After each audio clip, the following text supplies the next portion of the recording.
Buat kalian yang nitip sendal di TikTok kemarin, sekarang kalian udah bisa nonton full version perjalanan Wedding Dots Bing.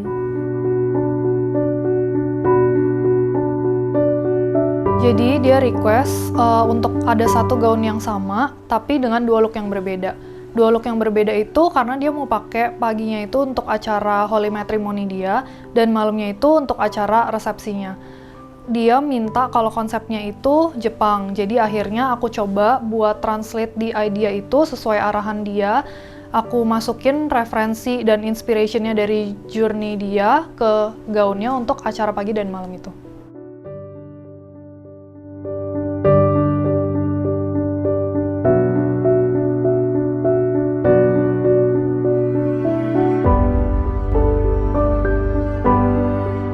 Jadi awalnya tuh aku udah ngikutin TikToknya mereka, aku udah follow mereka dari lama. Kenapa aku tahu mereka? Karena TikToknya mereka itu tuh kayak mereka ceritain tentang perjalanan hidupnya mereka dan bisnisnya yang menurut aku tuh inspiring banget. Cuman pas appointment, aku nggak tahu kalau itu mereka. Soalnya yang bikin appointment si ceweknya ini, dia kan namanya tuh aslinya Sarah. Jadi aku taunya tuh dia Sarah. Terus waktu nontonin lebih banyak video-videonya dia, aku kayak ngerasa kok kayaknya aku kenal ya orangnya. Ternyata itu emang beneran mereka, karena setelah appointment beberapa kali, aku tanya langsung ke dia dan ternyata itu beneran dia. Jadi akhirnya aku lebih excited buat merealisasikan wedding gown-nya karena itu adalah orang yang aku kagumin banget.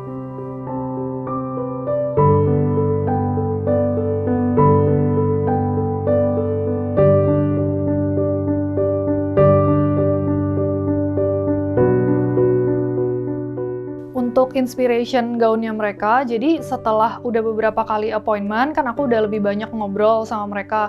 Akhirnya aku juga udah lebih paham tentang personality kedua couple ini, dan aku juga udah lebih tahu a bit of journey-nya mereka sampai akhirnya mereka mutusin plan wedding-nya mereka dan bikin wedding gown-nya sama aku.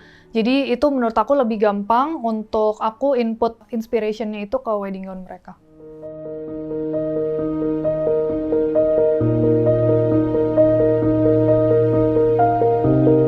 Terus pas ngobrol-ngobrol tentang desain, kan dia ada request kalau dia mau ada embroidery khusus di wedding gown-nya itu. Jadi waktu ngobrol via chat itu, aku tanya sama dia, dia mau bordirannya apa. Dan kan aku tanya kenapa dia memilih bordiran itu. Terus si Dots ini, si Sarah bilang sama aku kalau dia mau ada bordiran burung, kelinci, sama sakura. Burung itu dia bilang untuk melambangkan si Bing. Si Bing ini calon suaminya.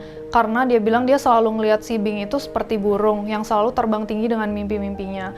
Dan bordiran kelinci itu melambangkan si Dots-nya. Karena si Dots ini yang selalu ada untuk mendampingi si Bing dari awal, dari nol. Dan Sakura itu untuk ngasih vibes Jepang di gaunnya karena mereka itu si Sarah ini dipropose di Jepang.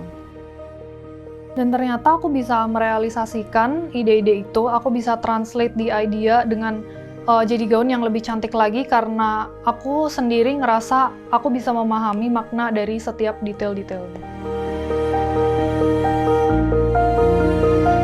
Jadi karena dia bilang ke aku dia mau konsepnya itu Jepang, jadi untuk burungnya itu aku pilih burungnya itu crane, itu burung dari sana. Terus crane-nya itu yang aku bikin gede banget di belakang untuk ngasih highlight di ekornya supaya embroidery-nya itu bisa kelihatan jauh lebih mewah atau lebih kompleks. Dan di situ juga dikasih kayak ada bordiran bulan untuk kayak nge-accentuate si bordiran crane-nya.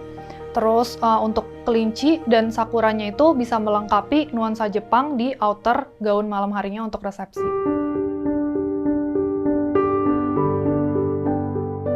Untuk pemilihan tone warnanya, untuk gaun malam itu rose gold. Jadi kenapa rose gold? Untuk membedakan tone warna yang gaun pemberkatannya di pagi hari.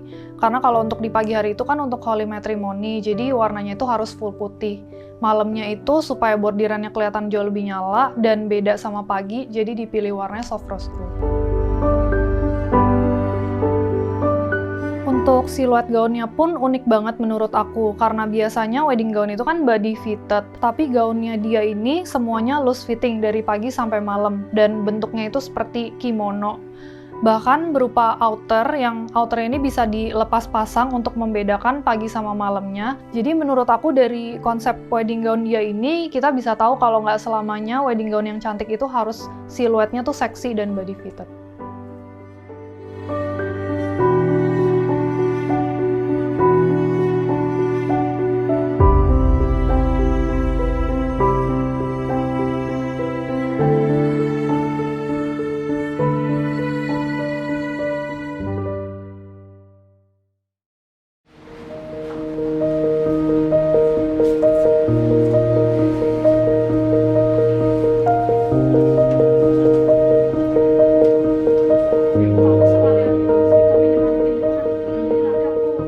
Kalau buat aku sama Bing, Jepang tuh kayak negara yang bersejarah banget gitu. Karena aku sendiri kan waktu itu dilamarnya di Jepang.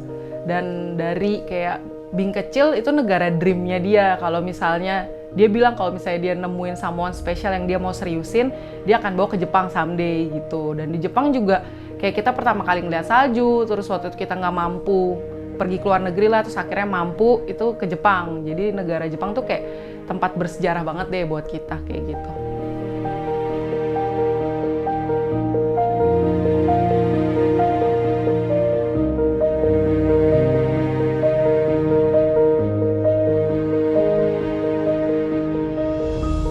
Karena kan aku minta emang konsepnya Jepang, makanya ada kayak request sakura sama wave-wave-nya Jepang gitu. Tapi untuk spesifiknya aku minta Christy ada burung, waktu itu keren sama rabbit ya kan. Karena aku selalu aku mau Bing tuh umpamain diri kita kayak dia itu burung, aku itu rabbit. Karena kita berdua tuh beda banget. Istilahnya kalau burung tuh terbang, lingkup hidupnya juga beda. Aku rabbit, aku di tanah gitu istilahnya. Terus burung kan biasanya lebih kayak kalem gitu, sedangkan rabbit kayak more extrovert gitu lah. Jadi kayak itu penggambaran diri kita masing-masing sih. Dan dari dulu kita selalu bilang mungkin gak ya kita tetap bisa bareng, karena ya kayak Christy tahu aku pacaran kan 10 tahun kan. Jadi kayak belum tentulah kita bisa sampai ending dengan perbedaan yang banyak banget, karakternya semua beda gitu. Dan jadinya sampai akhirnya kita bisa wedding gitu, spesial gitu loh, kayak si kelinci dan burung ini akhirnya bisa bareng kayak gitu.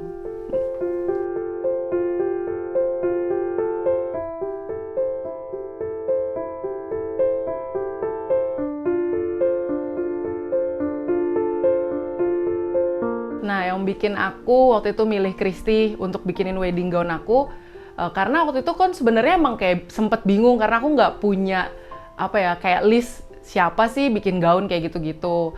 Tapi waktu itu aku pertama banget nemu Christy tuh di itu IG Ads. Jadi IG Ads, terus aku kayak karena memang aku nyari yang bikin gaun kan, aku jadi klik. Terus aku lihat kayak ini kayaknya masih muda. Terus nggak tahu aku ngerasa fresh karena aku lihat dari foto IG Christy tuh gaun yang Christy bikin tuh variatif gitu loh, nggak kayak biasanya kan begitu-gitu aja kan. Sedangkan kalau karya Christy tuh variatif banget, ada yang sampai dibordir, dan karena memang dari awal aku pengennya bordirannya yang spesial, aku kayak oh she's the one, kayak aku udah yakin aja pasti dia bisa nih gitu dan ngerti kayak konsep yang aku mau sampein kayak gitu. Makanya aku langsung kayak kontak dan langsung oke gitu.